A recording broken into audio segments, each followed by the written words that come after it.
నమస్కారం. ఉద్యోగులు, పెన్షనర్లు, కార్మికులకు సంబంధించిన ప్రతి అప్డేట్, ప్రతి సమస్య పట్ల సపోర్టివ్‌గా వీడియోస్ అయితే వస్తాయి. తప్పకుండా సబ్స్క్రైబ్ చేసుకోండి. వీడియోస్ అయితే లైక్ చేసి ఉండండి.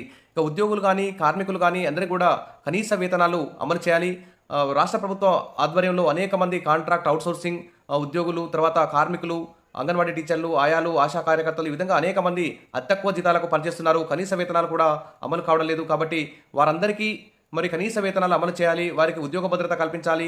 క్లాస్ 3, క్లాస్ 4 ఉద్యోగులుగా గుర్తించాలని చెప్పేసి కోర్టులు తీర్పిస్తున్న, యూనియన్లు మొరబెట్టుకుంటున్న, కార్మిక సంఘాలు ఉద్యమాలు, ధర్నాలు చేసినా కానీ ప్రభుత్వాలైతే దిగిరావడం లేదు. దీనికి సంబంధించి మరి కార్మికుల వేతనాలపై హైకోర్టులో పిల్ అయితే వేశారు. ప్రభుత్వానికి హైకోర్టు కీలక ఆదేశాలు కూడా జారీ చేసింది. ఇక కనీస వేతనాల అమలుకి కోర్టులైతే సపోర్ట్ అయితే చేస్తున్నాయి. ఇది కార్మికులకు గుడ్ న్యూస్ అని చెప్పుకోవచ్చు. ఇక తెలంగాణ హైకోర్టు అయితే ప్రభుత్వానికి కనీస వేతనాల అమలుపై అయితే ఒక ఆదేశాలు అయితే జారీ చేసింది. కార్మికుల వేతనాలపై తెలంగాణ హైకోర్టులో ప్రజా ప్రయోజన వ్యాజ్యం అయితే దాఖలైంది. రాష్ట్రంలోని దాదాపు 73 శాఖల్లో 1,27,00,000 మంది కార్మికులైతే పనిచేస్తున్నారని తెలిపారు. 5 విభాగాల్లోని సంఘటిత కార్మికులు 47 లక్షల మంది ఉన్నారని కోర్టుకు వివరించారు. గత విచారణలో 6 వారాల్లో గెజిట్ అమలు చేయాలని ఆదేశించినట్లు వివరించారు. నేటికి ప్రభుత్వం గెజిట్ అమలు చేయలేదని తెలిపారు. వాదనలు పరిశీలించిన ధర్మాసనం 4 వారాల్లోగా నిర్ణయం తీసుకోవాలని చెప్పేసి తెలంగాణ ప్రభుత్వానికి ఆదేశాలు అయితే జారీ చేసింది. కనీస వేతనాలపై హైకోర్టు అయితే కీలక వ్యాఖ్యలు చేసింది. గెజిట్ అమలు కోసం కోర్టు అయితే ఆదేశించింది.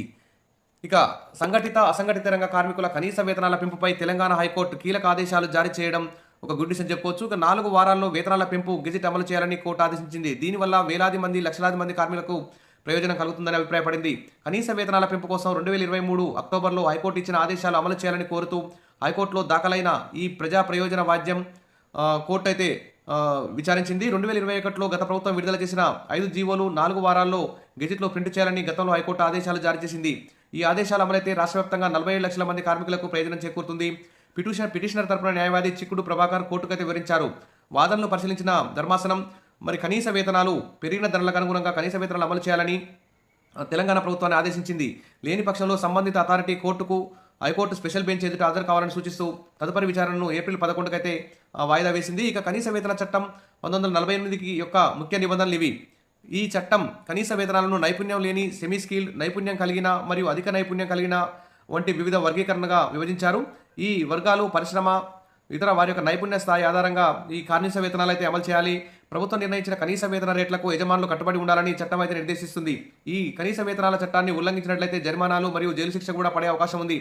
కనీస వేతన రేట్లను ప్రభుత్వం క్రమం తప్పకుండా సమీక్షించాలి, సవరించాల్సిన అవసరం కూడా ఉంది. తద్వారా వేతనాలు న్యాయంగా ఉండేలా, ప్రస్తుత ధరల అనుగుణంగా మరి కనీస వేతనాలు ఉండేలా చూసుకోవాలి. ఈ బాధ్యత ప్రభుత్వానిది అని చట్టం చెబుతుంది.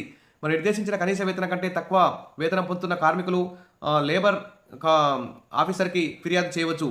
ఇక్కడ చూస్తే కనీస వేతనాలు కేంద్ర రాష్ట్ర ప్రభుత్వాలు నిర్దేశించిన కనీస వేతనాల ఆధారంగా మరి ఈపీఎఫ్ సహకారాలను కూడా లెక్కిస్తారు. ఈపీఎఫ్ కనీస వేతనాలు ఉద్యోగుల సామాజిక భద్రతా ప్రయోజనాలను మరియు వారి యొక్క దీర్ఘకాలిక పొదుపులను కూడా చూస్తాయి.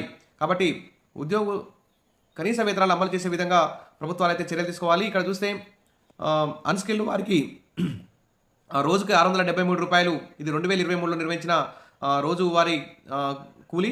సెమీ స్కిల్డ్ వారికి 742 రూపాయలు, స్కిల్డ్ వారికి 816 రూపాయలు చెల్లించాలి. ఈ విధంగా కనీస వేతనాల సవరణ చేయాలని చెప్పేసి హైకోర్టు అయితే తెలంగాణ ప్రభుత్వానికి ఆదేశాలు జారీ చేసింది.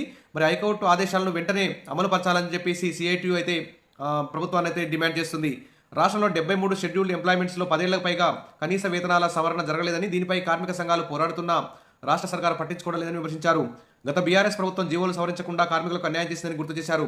ప్రస్తుత కాంగ్రెస్ సర్కారు వేతనాలు పెంచకుండా డిఏలను కలిపి వేతనాలు పెంచినట్టు మొక్కుబడిగా ముసాయిదా గెజెట్లను ప్రచురించిందని తెలిపారు. కనీస వేతనాలు పెంచితే ప్రభుత్వాలపై పైసా భారం పడకుండా ఎందుకు ముందుకు రావడం లేదని ప్రశ్నించారు. పారిశ్రామికవేత్తలకు అధిక లాభాలు గడించి పెట్టేందుకు కార్మికులకు వేతనాలు పెంచకుండా పొట్టకొడతారా అని నిలదీశారు. పెరిగిన ధరలకు అనుగుణంగా కనీస వేతనాలు పెంచాలని సిఐటియు అయితే విజ్ఞప్తి చేసింది. ఇప్పటికైనా ప్రభుత్వం స్పందించి కార్మికులకు ప్రయోజనం చేకూరేలా కనీస వేతన జీవోలను సవరించాలని కోరారు. ఇక నిన్న ఏప్రిల్ 11 రోజు హైకోర్టులో అయితే ఇది వాదనలకు వచ్చే అవకాశం వచ్చింది. దీనికి సంబంధించి కూడా అప్డేట్ అందిస్తాను. తప్పకుండా సబ్స్క్రైబ్ చేసుకోండి, వీడియోస్ అయితే లైక్ చేస్తూ ఉండండి. ముఖ్యంగా ప్రభుత్వాలు అయితే కనీస వేతనాలు అమలు చేయాలి. Thank you.